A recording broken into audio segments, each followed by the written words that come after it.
Long before garden centres and chemical fertilizers, our ancestors thrived by truly understanding the land. They were skilled observers, relying on the rhythms of nature and the health of the soil beneath their feet.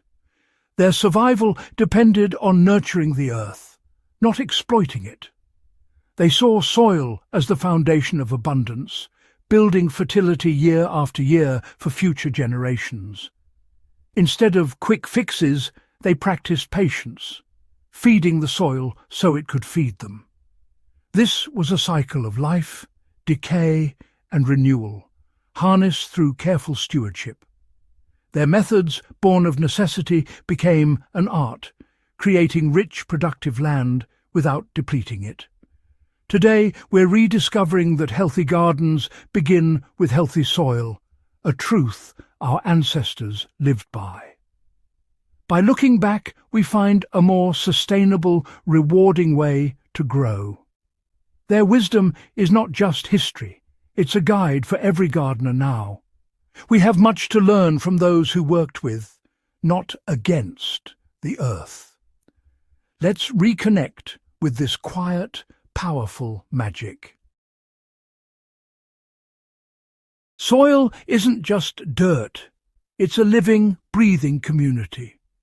Our ancestors saw it as a vibrant world, teeming with microbes, bacteria, fungi, and more.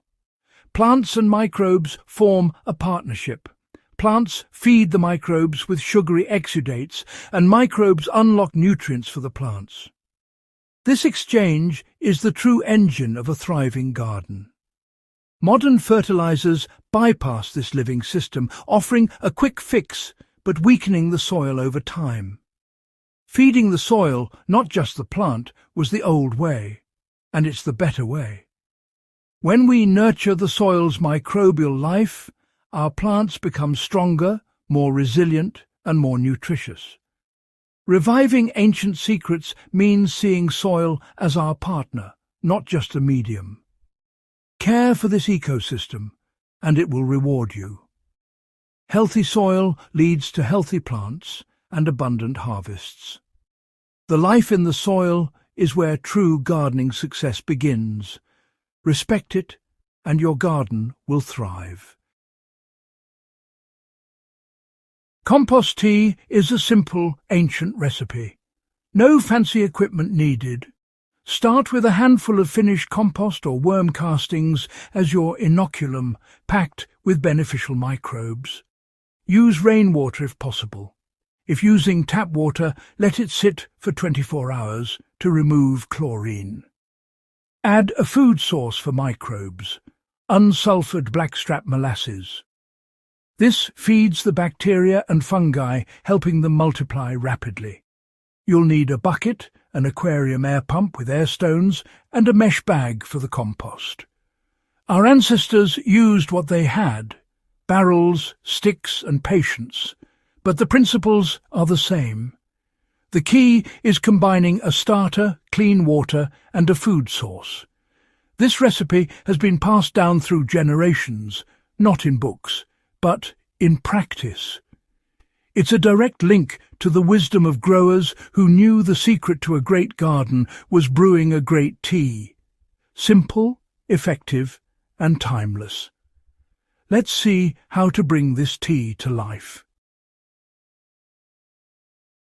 With your ingredients ready, it's time to brew. We're making aerated compost tea, very different from the old smelly manure tea. Aeration is crucial.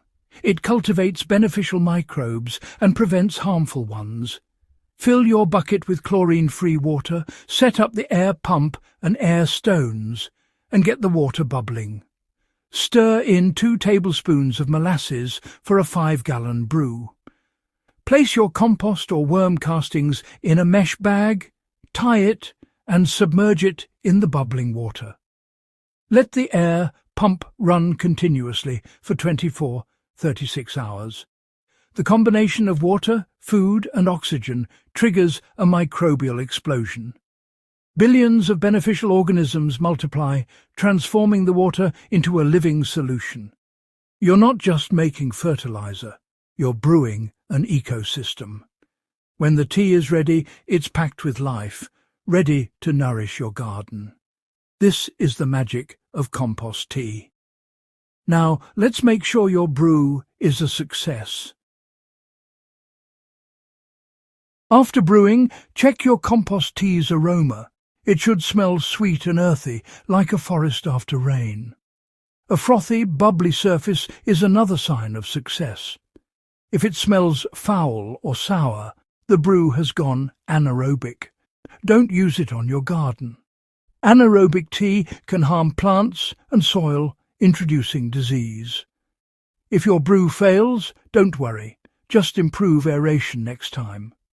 Pour failed tea onto your compost pile, not your garden beds. When your tea smells right and looks lively, use it immediately. Its microbial life is at its peak. Don't bottle or store it. The microbes need to be delivered fresh. Remove the compost bag and add its contents to your garden or compost pile. The living solution is now ready to transform your soil. Timing and freshness are everything. Trust your senses. Smell and sight are your best guides. With practice, you'll master the art of brewing. Now, let's apply your living tea. Applying compost tea is the final crucial step. Always dilute 1 part tea to 10 parts chlorine-free water. Apply early morning or evening to protect microbes from harsh sunlight. Overcast days are ideal for application. Use a watering can for a soil drench. Soak the root zone to inoculate the soil, or use a sprayer for a foliar application. Coat both sides of the leaves. This covers plants with beneficial microbes, helping prevent disease. 1 application per season is often enough. Let the microbes establish themselves. The goal is a self-sustaining soil ecosystem, not constant feeding. Healthy soil means less work and more resilient plants. Keep adding organic matter to support your soil's life. Work with nature, not against it. This is smarter, more sustainable gardening. Brewing compost tea connects us to centuries of growers. It's more than feeding plants, it's reviving a living tradition. We blend ancient wisdom with modern tools, creating healthier gardens without chemicals. This empowers us to take control of our food and our soil. Plants grown in living soil are stronger, tastier, and more nutritious. Your garden becomes a vibrant, self-sustaining ecosystem. Try it. Gather your bucket, compost and molasses and brew a batch. It's an act of connection to the earth, your food and your heritage. By reviving these secrets, we nourish our gardens and ourselves. Let's grow with wisdom and let the soil's magic work for us.